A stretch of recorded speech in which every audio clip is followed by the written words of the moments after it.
जय भैरी cricket संघ बाईतवाडी विपक्षात चालू असलेल्या सामन्यामधील विजेता संघ यांच्यामध्ये खेळवण्यात येईल आणि 30 षटक 2 षटकांची जी मॅच असणार आहे याची देखील नोंद घ्यायची आहे.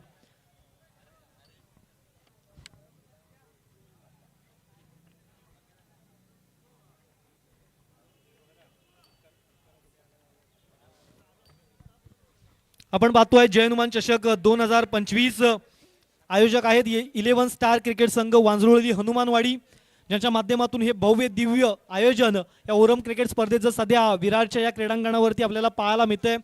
कारण हे सर्व संघ खऱ्या अर्थी छत्रपती शिवाजी महाराज पार्क दादर किंवा ओव्हल मैदान चर्चगेट अशा ठिकाणी सातत्याने खेळत असतात. एकमेकांची मैत्रीचे आणि सामाजिक बांधिलकीचे देखील बंध या सर्व संघांचे आपल्याला अनेकदा पाहायला मिळालेत. फक्त क्रिकेट पुरतं मर्यादित नाही आहे, तर अगदी ज्या ज्यावेळी एखाद्यावर दुःखाचा प्रसंग येतो त्या त्यावेळी देखील हे सर्व संघातील खेळाडू यथाशक्ती त्या त्या पद्धतीनं एकमेकांच्या पाठीमागे उभे राहतात आणि ही सामाजिक बांधिलकी या क्रिकेटच्या माध्यमातून आपल्याला सर्वांना जोडून ठेवलंय. गट क्रमांक 3 म्हणजे क गटामधून या ठिकाणी संघ खेळणारे आहेत. काळेश्वरी क्रिकेट संघ खरवते अ, यंग जनरेशन क्रिकेट संघ संदेरी, सुपरस्टार क्रिकेट संघ वांजरोळी गावठणवाडी आणि ज्योतिदेवी क्रिकेट संघ साक्री हे 4 संघ आपल्याला क गटामधून खेळताना पाहायला मिळणार आहेत. क गटामधून पहिली मॅच जी मात्र काळेश्वरी क्रिकेट संघ खरवते अ विपक्षात यंग जनरेशन क्रिकेट संघ संदेरी या 2 संघांदरम्यान खेळवण्यात येईल याची देखील नोंद घ्यायची आहे.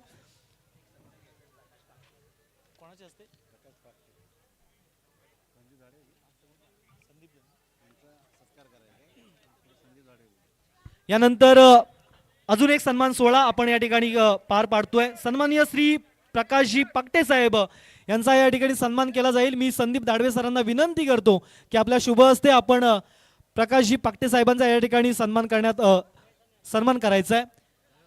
आज सकाळ सत्रापासून अनेक मान्यवरांची मांदियाई या स्पर्धेचा एक भाग होण्यासाठी या स्पर्धेला सदिच्छा भेट देण्यासाठी या ठिकाणी आपण पाहतोय आणि आलेल्या प्रत्येक पाहुणे मंडळींचं या ठिकाणी यथोचित सन्मान, महाराष्ट्राचं महावस्त्र, मायेची शाल आणि पुष्पगुच्छ देऊन त्यांना सन्मानित करण्यात येत आहे. अनेक स्पॉन्सर देखील या स्पर्धेच्या निमित्तानं आपण पाहतोय. मॅन ऑफ द मॅचला देखील चांगल्या पद्धतीची गिफ्ट, चांगल्या पद्धतीची पारितोषिक या ठिकाणी आयोजकांच्या माध्यमातून प्राप्त करण्यात आली आहे.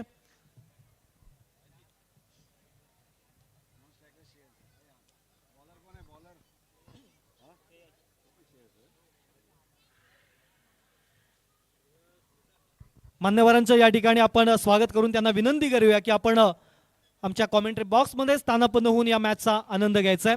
जाव्या मॅचच्या दिशेने जिथे मात्र 28 धावांचा पाठलाग करण्यासाठी आता मात्र खरवते ब संघ सज्ज झालाय. सलामीचे दोन्ही बॅटर अजित आणि श्रेयस बॅटिंगसाठी दाखल होत आहेत, तर गोलंदाजी मार्गवरती देखील श्रेयस दाखल झालाय.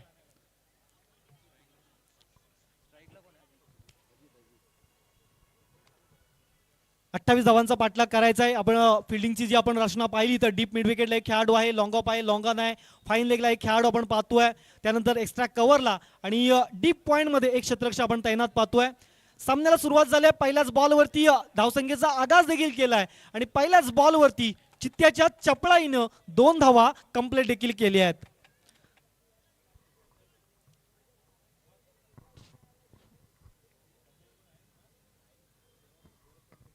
28 धावांचा पाठलाग करायचा आहे. 9.30 ची सरासरी प्रतिषटक राखायची आहे आणि सर्व कॅल्क्युलेशन दोन्ही संघातील खेळाडूंच्या डोक्यामध्ये नक्कीच चालू आहेत. यावेळेस मात्र हलक्या चेंडूला सन्मान दिलाय आणि काय कमालीचा फटका, वा क्या बात आहे.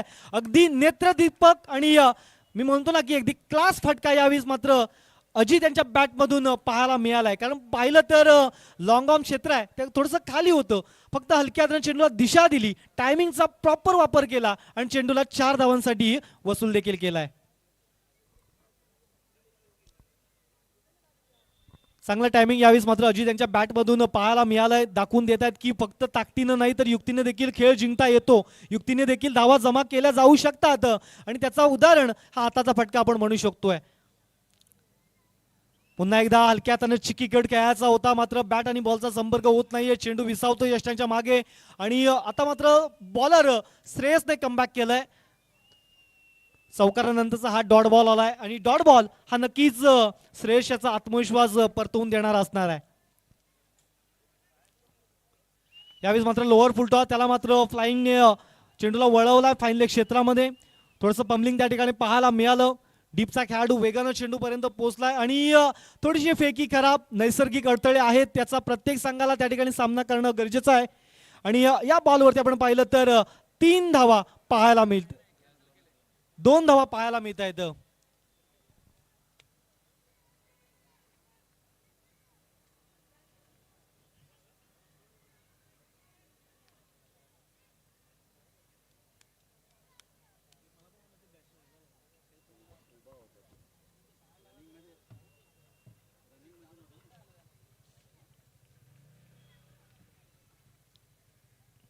पुन्हा एकदा अजितसाठी हा बॉल अगदी हलक्या हाताने चेंडूला जरूर मारलाय. नो मॅच लँड मध्ये चेंडू ट्रॅव्हल होतोय आणि दरम्यानच्या कालावधीमध्ये काय बात आहे, श्रेयस अगदी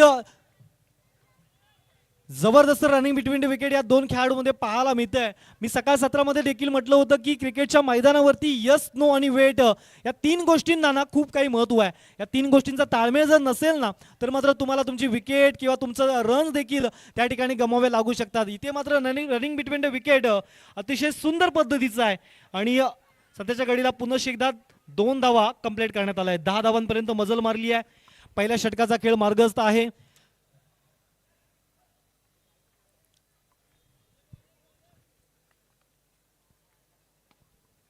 इथे मात्र पुन्हा एकदा हलक्या चेंडूला वळवलाय, मात्र सरळ क्षेत्राच्या हातामध्ये विकेटचं पतन. जो मात्र अजित चांगली बॅटिंग करत होता त्याला मात्र या ठिकाणी मात्र परतावं लागतंय. विकेट मिळते.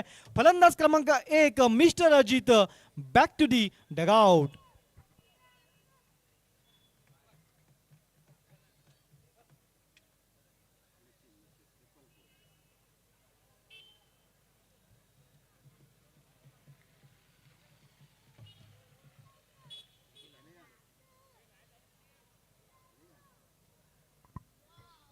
पहिल्या षटकाचा खेळ यावेळी संपुष्टात आलाय. पहिल्या षटकानं आपण पाहिलं तर एका गड्याच्या मोबदल्यात 10 धावा या बॅटिंग करणाऱ्या म्हणजेच खरवते ब संघाने जमा केल्यात. आता मात्र सामन्याचं समीकरण बदललंय. 12 चेंडू आणि 18 धावांची गरज आहे, कारण 28 धावांचं टार्गेट कंप्लीट करायचंय. मान्यवरांची मांदियाई आता मात्र आमच्या समालोचन कक्षामध्ये देखील आपल्याला पाहायला मिळते. सन्माननीय श्री भावेश बाईस सर देखील या ठिकाणी आपल्याला पाहायला मिळत आहेत, ज्यांचं मात्र क्रिकेटच्या मैदानावरतीच नाही तर सामाजिक क्षेत्रामध्ये देखील खूप मोठं योगदान आपल्याला वारंवार पाहायला मिळालंय.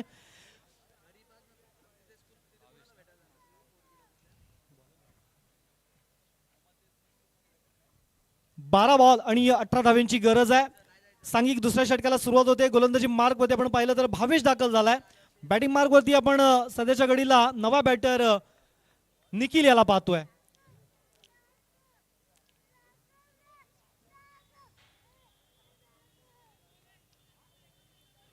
श्रेयसनं हा पहिला बॉल खेळून काढलाय. हलक्या हाताने चेंडूला फक्त दिशा दिली आहे. 1 धाव या चेंडूवरती पाहायला मिळाली आहे आणि आता मात्र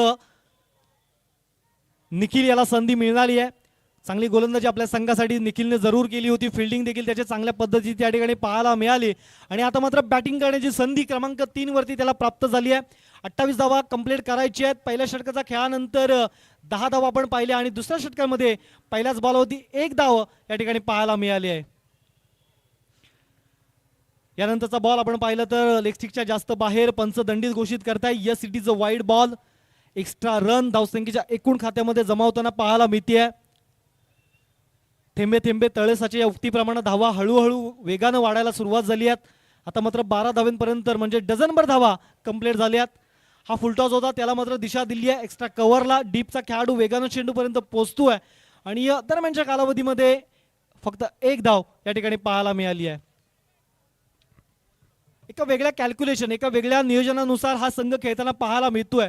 खरं तर फुलटॉस होता, या बॉलवरती मोठा फटका देखील पाहायला मिळाला असता, मात्र निखिलने एक समसूचकता दाखवली आहे. फक्त सिंगल या ठिकाणी मात्र प्राप्त केली आहे आणि स्ट्राईकला आता मात्र श्रेयसला पाठवलाय. मोठा फटका जरूर पाहायला मिळालाय आणि तब्बल 6 धावा यावेळी मात्र वसूल केला. येतोय षटकार.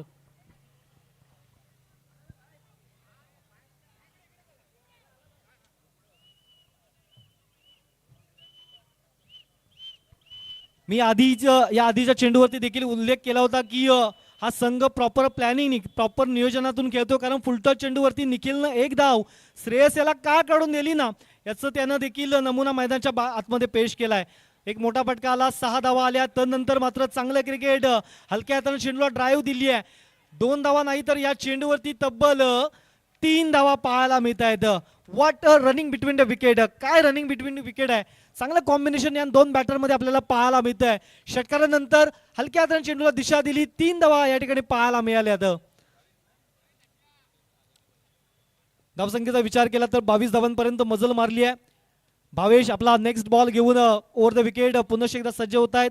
पुन्हा एकदा हलक्या हाताने चेंडूला दिशा दिली आहे. 1 धाव त्या ठिकाणी मात्र पाहायला मिळाली आहे. मिडऑन मध्ये चेंडूला अडवण्यात आलंय.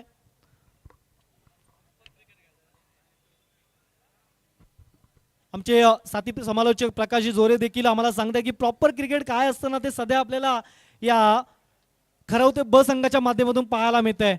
आक्रमण आणि संयम याचं मी म्हणेन दुहेरी मिलन काय असतं ना या दोन्ही खेळाडूंनी दाखवून दिलंय. षटकार आला, चौकार आला, तदनंतर एकेरी दुहेरी तिहेरी धावा देखील त्यांच्या माध्यमातून आपल्याला या ठिकाणी पाहायला मिळाले आहेत. सांघिक दुसऱ्या षटकाची यावेळी समाप्ती झाली आहे आणि 2 षटकानंतर आपण पाहिलं तर एकाकडेच्या मोबदल्यात 24 धावा ऑन बोर्ड जमा झाल्या आहेत. येणारे 6 चेंडू म्हणजेच 1 षटक बाकी आहे आणि विजयासाठी 4 धावांची गरज आहे. यानंतर लगेचच ब गटातील दुसऱ्या फेरीचा सामना जो मात्र 2 षटकांचा मॅच असेल. जयभरी क्रिकेट संघ बाईतवाडी आपण लगेच टॉस बॉक्स साठी त्या ठिकाणी उपलब्ध राहायचंय आणि चालू असलेल्या सामन्यामधील विजेता संघ याच्या देखील कर्णधारांनी नोंद घ्यायची आहे की आपण टॉस साठी त्या ठिकाणी उपस्थिती दाखवायची आहे.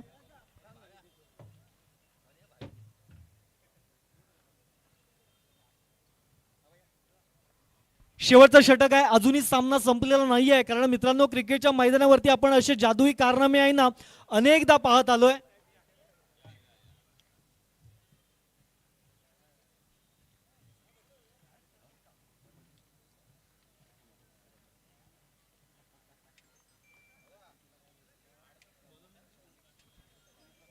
बॉलिंग मार्क होती, ओमकार दाखल झालाय. पहिलाच बॉल फुलटॉस, त्याला मात्र हलक्या हाताने वळवलाय. फाईनल क्षेत्र निवडलंय. डीपचा खेळाडू वेगानं चेंडूपर्यंत पोहोचतोय आणि या बॉलवरती आपण पाहिलं तर 1 धाव पाहायला मिळतोय. गोलंदाजी मार्क मध्ये ओमकार आलाय. आता मात्र 5 बॉलमध्ये 3 धावा करायची आहेत.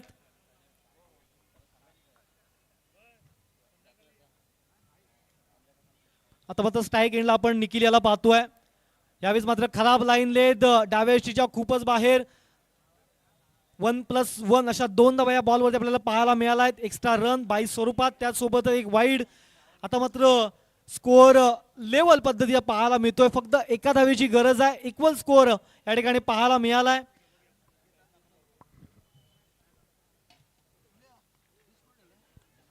आणि या ठिकाणी मात्र श्रेयस यानं विजयी धाव घेऊन आपल्या संघाचा जो विजय आहे, जो पहिल्या फेरीचा विजय यावेळी मात्र सुनिश्चित केलाय. अभिनंदन टीम कालेश्वरी क्रिकेट संघ खरवते ब आणि सोबतच श्री कालेश्वरी क्रिकेट संघ आमकोल संघाचे देखील आयोजकांच्या वतीनं आभार असतील. कारण ज्या पद्धतीनं आपण